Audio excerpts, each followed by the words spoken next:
Hola, buen día. En este video hablaremos del derecho a la propiedad. El derecho a la propiedad es uno de los pilares fundamentales del derecho civil, pues garantiza a toda persona la facultad de usar, disfrutar y disponer de los bienes que le pertenecen en México. Este derecho se encuentra protegido por la Constitución Política de los Estados Unidos Mexicanos, particularmente en el artículo 27, el cual establece que la propiedad de las tierras y aguas comprendidas dentro del territorio nacional corresponde originalmente a la nación. Esta puede transmitir el dominio de ellas a los particulares, constituyendo así la propiedad privada. A pesar de ser un derecho esencial, la propiedad no es absoluta, ya que debe cumplir esta función social, es decir, el propietario no puede usar sus bienes de forma que cause daño a terceros o al interés público. La propiedad entonces debe entenderse como una institución que equilibre el derecho individual con el bien común, respetando los límites que hay en la ley, impone el beneficio de la sociedad. El Código Civil Federal en su artículo 830 dispone que el propietario de una cosa puede gozar y disponer de ella con las limitantes y modalidades que fijen las leyes. Esto significa que el derecho de propiedad otorga tres atributos esenciales. Usar, gozar y disponer. El uso se refiere a la facultad de servirse del bien. Conforme a su naturaleza, el goce implica la posibilidad de obtener los frutos que genere, y la disposición se relaciona con la capacidad de vender, donar o transmitir el bien. De esta forma, la propiedad se concibe como un derecho real que vincula directamente a una persona con una cosa. Sin embargo, este derecho no se ejerce de manera ilimitada, ya que existen restricciones jurídicas y naturales que recurren su ejercicio. Límites del derecho de la propiedad. El derecho de la propiedad, aunque sea amplio, se encuentra limitado por razón de interés público, convención social y protección ambiental. Los límites pueden clasificarse en legales, naturales y voluntarios. Los límites legales son aquellos establecidos por la ley, como las exploraciones por causas de utilidad pública, las servidumbres legales o las normas urbanísticas que regulan el uso del suelo. Los límites naturales provienen de la propia naturaleza de las cosas, como el libre curso del agua o el paso de la luz y el aire entre propiedades vecinas. Los límites voluntarios son aquellos que el propietario impone sobre su propio bien, como el constituir una hipoteca o una servidumbre.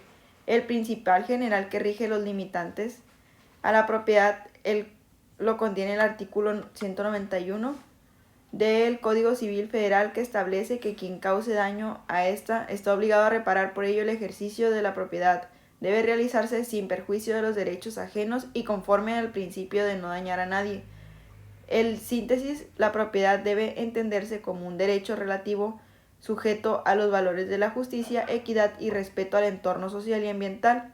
Apropiación de animales. La apropiación de animales constituye una de las formas originarias de adquirir la propiedad en el Código Civil Federal en el artículo 872 al 879, que distingue los animales domésticos y domésticos salvajes. Los animales domésticos pertenecen a quien los poseen y si se extravían el propietario conserva el derecho de reclamarlos. En cambio, los animales salvajes no tienen dueño mientras viven en libertad, solo pasan a ser propiedad de alguien cuando son capturados, siempre que se respeten las leyes de caza y protección ambiental. Cuando un animal domesticado vuelve a su estado salvaje o huye, deja de ser propiedad del antiguo dueño, si no es reclamado en un plazo razonable. Por su parte, los animales amansados o domésticos parcialmente pueden ser apropiados por quien los capture, a menos que tengan señales de propiedad como marcas o collares. Este tipo de regulación muestra cómo el derecho protege tanto la propiedad privada como la vida animal, reconociendo que la apropiación de los seres vivos está sujeta a la ética y a las normas ecológicas. Además, las leyes modernas de bienestar animal limitan aún más este derecho, prohibiendo el maltrato a la exploración indebida de los animales. Los tesoros se definen conforme al artículo 875 del Código Civil Federal como el depósito oculto de dinero, alhajas u otros objetos preciosos cuya legitimidad, procedencia no pueden determinarse. Si una persona encuentra un tesoro en su propiedad terreno, adquiere el derecho total sobre él. En cambio, si el hallazgo ocurre en la propiedad ajena, el tesoro se reparte por mitad entre el descubridor y el dueño del terreno. Este principio busca equilibrar el esfuerzo del descubridor con el derecho a la propiedad del terreno. Cuando el tesoro se encuentra en bienes pertenecientes a la nación como zonas arqueológicas o terrenos federales, pasa a ser parte de la propiedad del Estado, ya que se considera que es parte del patrimonio histórico y cultural del país. Por ello, la legislación mexicana castiga a quienes oculten o comercialicen estos bienes sin autorización, garantizando la preservación del patrimonio nacional. Están los derechos de accesión. La accesión es un modo importante de adquirir la propiedad.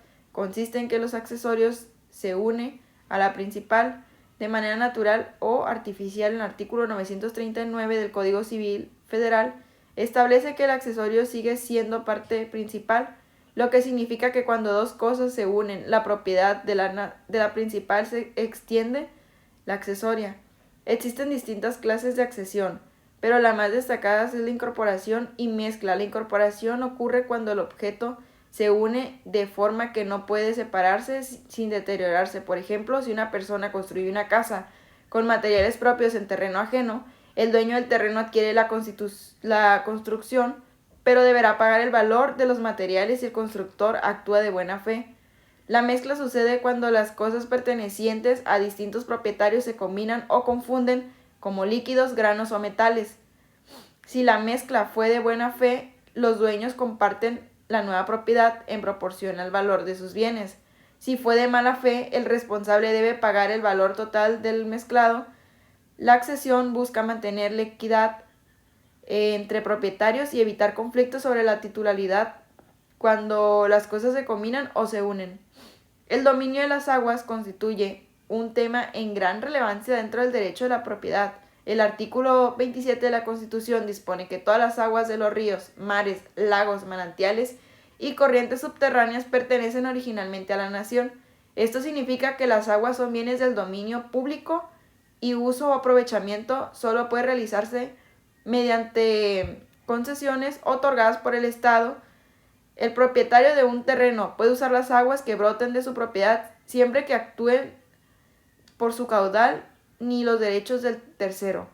Pero si desea aprovechar las aguas nacionales necesita autorización conforme a la ley de las aguas nacionales. Este tema evidencia uno de los principales límites al derecho de la propiedad privada, ya que esta razón ecológica y de interés social, el uso del agua no puede ser exclusivo ni limitado. El Estado tiene el deber de garantizar un manejo sostenible del recurso híbrido y asegurando su distribución equitativa y su conservación para las futuras generaciones.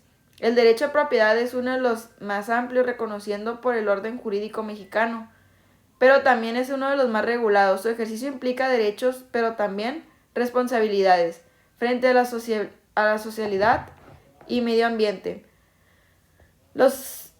Y pues así es como hablamos de los tesoros, la accesión y el dominio de las aguas. Demuestran que la propiedad no solo es una cuestión de posesión material, sino una relación jurídica compleja que busca equilibrar el interés individual con el colectivo.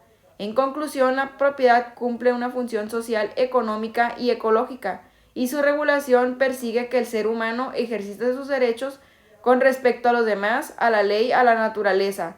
El derecho a propiedad no se entiende hoy como una facultad absoluta, sino como una forma responsable de convivencia dentro del Estado del Derecho.